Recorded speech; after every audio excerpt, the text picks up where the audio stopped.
Okay, listeners, it's your girl Nika B, and I'm back in the Bougie Hideout for our rants and reflections. Um, this is probably going to be a pretty reflective episode because it is our first episode in, I think, a couple of years. First episode of 2026, first episode after my birthday, and first episode to document our travels. So, some of you know, some of you may not know, I do have a boyfriend. His name is Mr. Glenn Brown, and he and I embarked on a European quote unquote tour 2 days before my 52nd birthday, in honor of my birthday.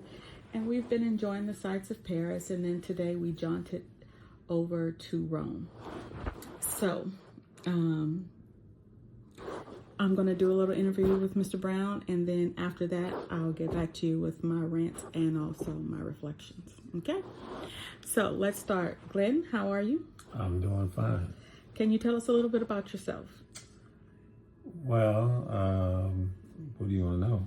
Well, I know everything, so you have to tell the listeners. Because Okay.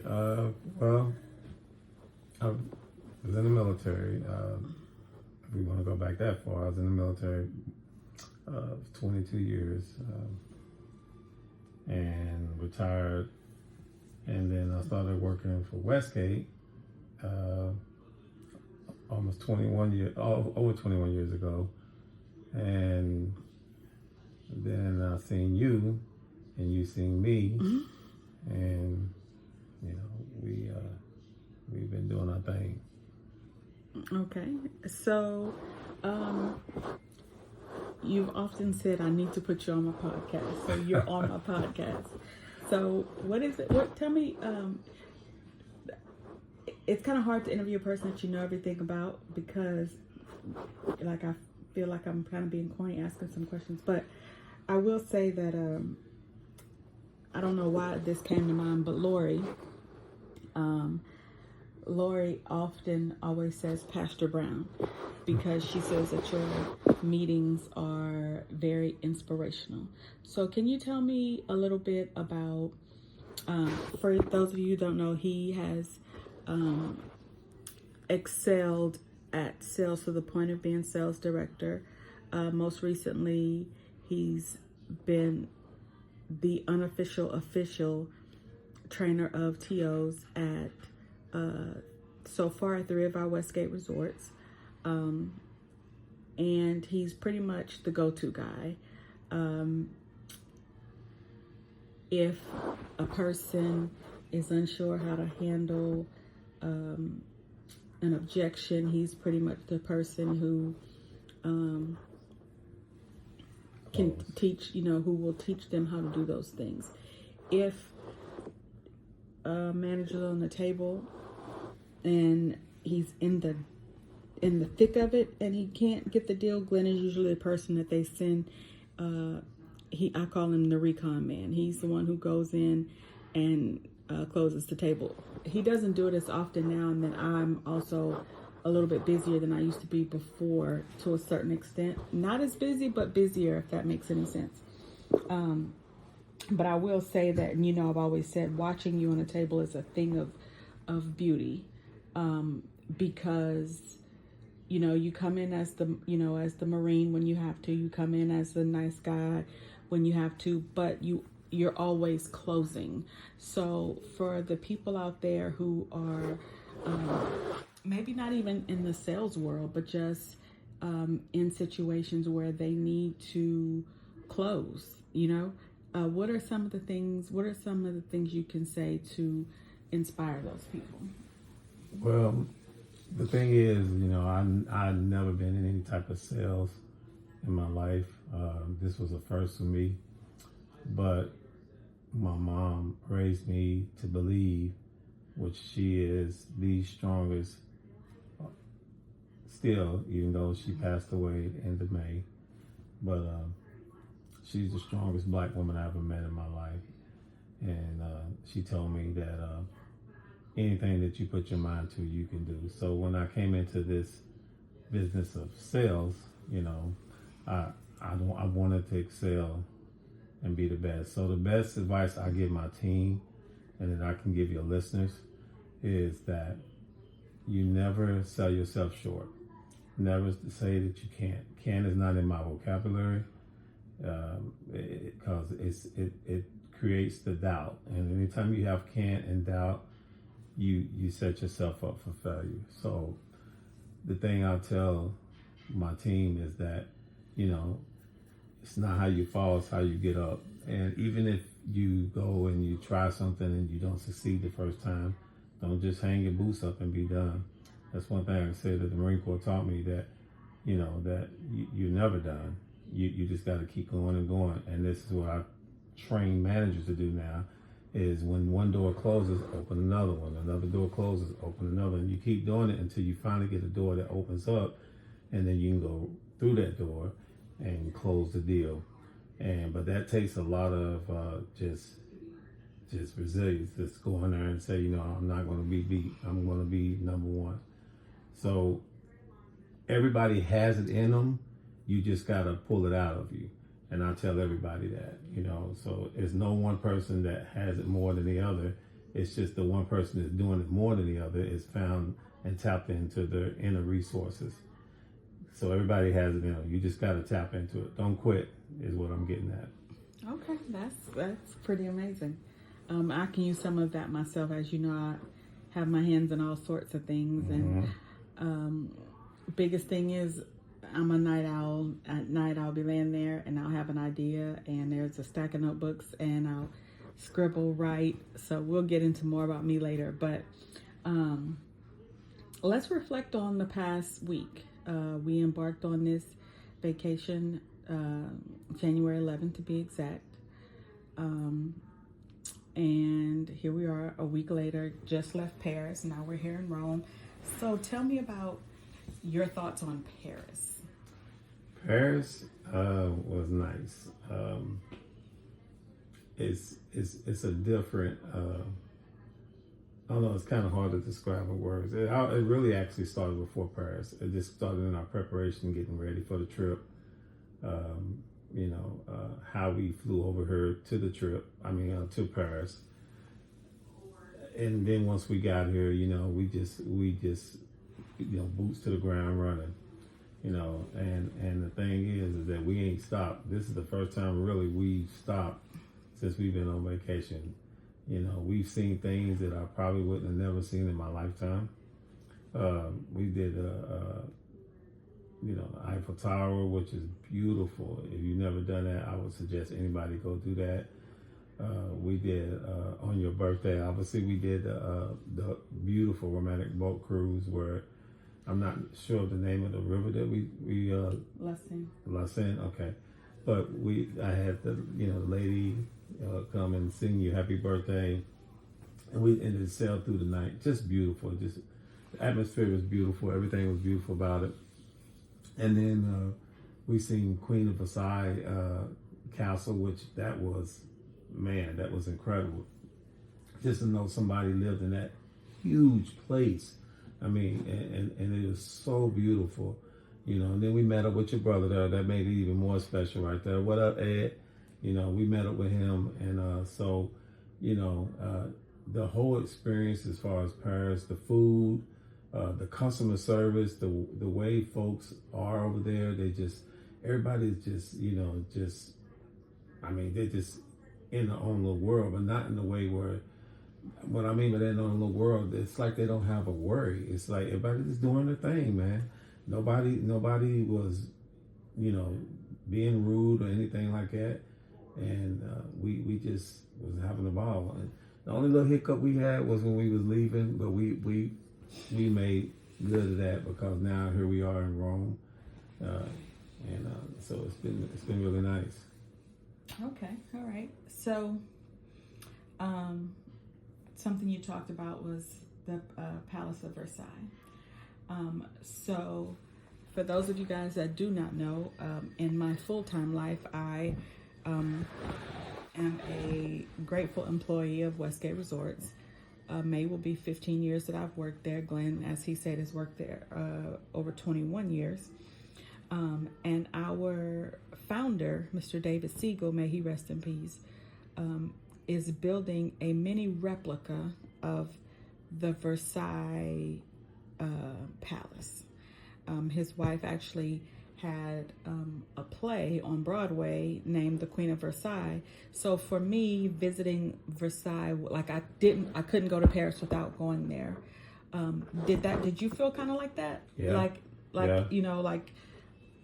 I mean, yeah, exactly. After seeing the movie, you know, knowing that she had, you know, was doing something like that, and then building that house like that. I mean, I felt like it was just, you know, something that we had to do, but we wanted to do. I just say it like that.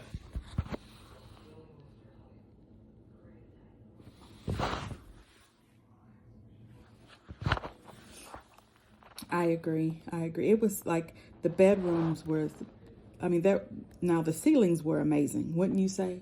The ceilings was something I've never seen. Number one, they were so high up. And then number two, the art that was just throughout the castle, including on the ceilings. So one of the things me and your brother was talking about was that long ago, what, and I know this may sound silly on your podcast, but I'm just that type of guy. I'm always analytical like that, and I think about stuff like, who in the world built something that tall to get up that high back in that day? And then your brother said, you know what, man, you're right. So, I mean, but it just keeps your mind wondering, you know, just how they did things back in the day like that. So and I love art, you know, and I love architect, you know, things like that. So it was a great experience, you know. It really was. A lot of walking, but a great experience. The little naked babies kind of bothered me in all the pictures. It was an absolutely beautiful place, stunning, and this is gonna sound so childish, but like the way the men would pose with their hand on their hip and their hair flowing, I'm like, baby, y'all was serving, you know what I mean? Well, do you remember when I whispered to you a little bit and I said some of them women in them pictures that they had looked like they needed a straightening comb? But some of them weren't women; they were men. Yeah, they just had all that long, crazy. like that long nappy hair. But I was looking. I did not see any Savoys on the wall, but I did see a mouton on the wall. So that's kind of cool because that's my family. You know, that's my family. But it was a really. I mean, it took us forever to get there. We got a little lost. So that was a whole nother story, another podcast, another day. But once we got there, it was really fun. You forgot the Louvre. We went to the Louvre. Oh yeah, man, that was nice too. We did the Louvre. We had some great, like you talked about the food and everything. This vacation, I think, for me was very reflective, because as you know, 2025 was rough. You know what I mean? We lost your mom. That was my girl, and it was devastating. Before we lost her, we lost Mr. Siegel. We ended 25. I lost my little cousin who was extremely close to me. And then literally 9 days apart in total, but 11 days before my birthday and then 2 days before my birthday, I lost a cousin and a friend. And I just kind of, for a second, I did have a thought of maybe I shouldn't go. You know what I mean? Yeah. But knowing both Sean and Nicole, I was like, nah, you gotta go, because the one thing, even though they didn't know each other, the only thing they really had in common was me. But the one thing about both ladies is that they live life to the fullest. And so I felt like to not go would be a dishonor to them, because they loved life, they lived life, and they both felt like you only get one. And I feel like that's the one thing that I have, because if you know me, you know I take a lot of pictures, I record a lot, I'm on, you know, but then I don't. And a lot of times I share. And I haven't really posted a lot from this vacation, just a little bit here and there, a little bit on Snapchat, not a whole lot on on Facebook, because I think I've just really been soaking in the moment. Because, and I've had moments of quiet where the disbelief of, I'm gonna say, starting with, the loss of Ivan, like the like the disbelief of all of the loss. And I'm not a stranger to grief, but the disbelief of it all has had me at times very quiet, fighting back tears, even in the moments when, like we're on the Eiffel Tower, we're at the Eiffel Tower and we're taking pictures and we're in the Olympic Square, we're on a boat in the Seine River, and you're still just like that, really, they're really not here. They're really gone. Like when I post this, they won't comment. You know what I mean? Yeah. And it's, and I know that as well, but I feel like the reflection I have in this episode is more about how, and I know it's so cliche, you only get one life, you only get one life, you only get one life. And that's true 100%. But I think we really get lost in the importance of being true to yourself. You know what I mean? Sometimes I feel like we make decisions and choices based on what others need from us and not really what we need for ourselves. So true. Yeah. And I also feel like, it's okay to save some things for you, and it's okay to pick and choose what you want to show the world, because people are going to think they want to think any damn way. You know what I mean? You're happy and blissful, and people are picking your life apart based off what they know, not, or what they think they know, more to say. You might be sad, and then people are like, she don't have no reason to be sad. It's people who got it worse, and it's true. It's always somebody who has it worse than you, and it's always somebody who has it better than you. But the life that you have is absolutely yours, and you 100% will not get another one when it's over and done. So the biggest reflection I have out of all of this is just to enjoy the life that God gave you, because when it's done, and you just don't know when that day is going to be. I agree. Yeah. Segue. What's the best thing you've eaten? What we had tonight, that was good. That was really good. Yeah. All the food has been good, but this one, at this place where we staying at while we're here in Rome, this is by far, and again, I'm not saying that other places wasn't great, because we've had great food since we've been on vacation, but this place, this food was really, really good. And you know me, I love a good drink, and the drinks was probably the best I've had since I've been on vacation. I will say you haven't really been satisfied with any of your drinks since you've been here. And every place we go, you're like, how come you don't get something else? I'm like, you know what? I'm going to just stick with my champagne, because your drinks ain't been good. So I'm going to stick with my champagne. Yeah. Also, too,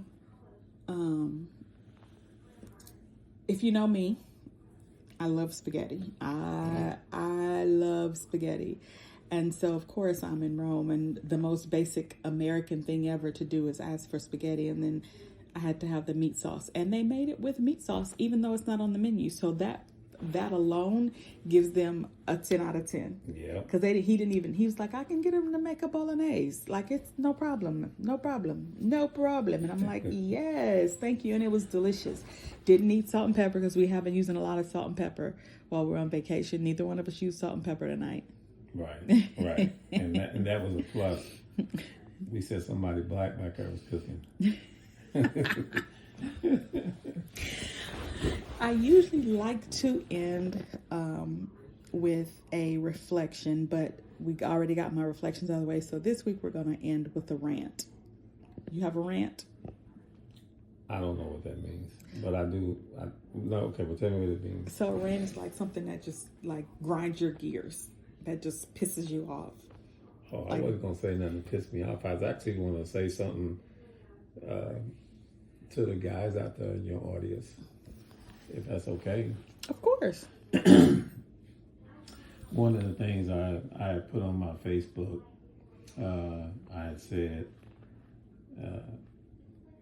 treat your woman like the queen she deserves to be. And, you know, I knew this was something that you wanted, and I wanted as well, don't get me wrong.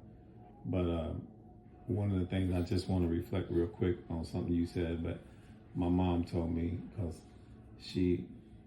it's been pretty tough for me just dealing with, you know, mama not being here, because my mom was my rock. You know that. You know how she was. She loved you to death. And one of the things she told me, she said, I really want you to start just getting out there and being happy. And the thing is that, you know, this trip for me, because like you said, the reflection for you, for me, just seeing you smile, you know, it makes me smile. We out there, you know, we out there doing our thing, you know, we having a good time. We ain't thinking about work. You know, we just taking it day by day. We waking up without literally a care in the world until we get back to the reality of the world and get back to work. So, fellas, if you're not listening to this podcast, you should be. And tell your friends to listen to it as well, because this is a podcast for everyone. But make sure you do the things for yourself, and make sure that, you know, you treat your woman like the queen she deserves to be, because you know, you only have one time to do that, and you got to make it work. So that was my, if you want to call it a rant, I don't know if that's a rant. That's a reflection and a little rant. Okay, so I want to make sure the fellas out there knew that. So I appreciate you having me on this, because I know I've been worrying you to death. Well, I got to get my rant out really quick. I'm not even going to touch on that. What is wrong with your boy, man? Like, this dude got people giving him Nobel Prizes and stuff. Like, my rant is, at the end of the day, this is the same man who wanted to bring an end to DEI because he considered it to be people receiving things that they did not earn, which I'm not even going to go into a whole lot of detail. Y'all can do your own reading and your own research. But in order for a person to benefit from any diversity, equity, or inclusion programs, they had to be qualified. Like, they don't go get the bum off the street and say, hey, because you're black or you're a woman or you're a different minority, hey, let me give you this job. That's not how it works, you know. And what's the difference in DEI and Chad, whose dad is a lawyer, getting him a job at the law firm just because that's my kid? You understand where I'm coming from? Right. It's like, when it benefits those that look a certain way, it's okay, but when it benefits the minority people, we have a problem. But did you know that he got or I don't know if he got her to, or she just did it, but you know, he's been whining about the fact that he hasn't won a Nobel Peace Prize, and some stupid lady just gave up her Nobel Peace Prize to him. What do you mean she gave it to him? Like, presented it to him, and he sat up there like a fool grinning. So today I shared a picture of Milli Vanilli handing him his Grammy, since he wanted their Grammy, since he want to be giving stuff so bad. I just had to, because, and let me tell you another reason why I had to bring him up, because we're in the Chanel store, okay? Funny story, and then we're going to end tonight. We're in the Chanel store, and in Paris, the original Chanel on top of that. Customer service, yes. Top tier. Yes. We bought a couple of little things, and then got home, opened the bag, and they had loaded it with all kind of little goodies. But so we're at the Chanel store, and he asked this one lady, beautiful, cool, Lola was her name. And he asked Lola, was she going to come to America? And she's like, yeah, nah. And he's like, why not? Well, she would never say it. And finally, she got him to say it. Now, mind you, I'm looking at the $1,200 loafers, and they're over in the corner. And so I can hear them laughing, but I can't hear everything. And then I hear him say, go tell her. She's like, no, I'm not going to say that. And he's like, go tell her. So she comes over, and she's laughing, and she can barely get it out. And she's like, he And she's just giggling. She's like, he told me to say I'm not coming to America because of your boy. And boy, once she got it out, she died laughing. I couldn't even keep a straight face. It was the funniest thing. But that was an extremely cool moment in Paris, in the original Chanel store. And as always, when I end, I always tell you it's Sip Something Sunday. And for the past 6 months or so, I've always had champagne Sundays. I get me some champagne. Sometimes I drink the whole bottle. Sometimes I have a couple of glasses. Just depends on what type of day it is. But as you sign off tonight, enjoy your Sip Something Sunday with a glass of champagne or your drink of choice. Thank you for tuning in. Once again, this is your girl, Nika V, live from the Bougie Hideout. This time the hideout's in Rome with our rants and reflections. Peace out.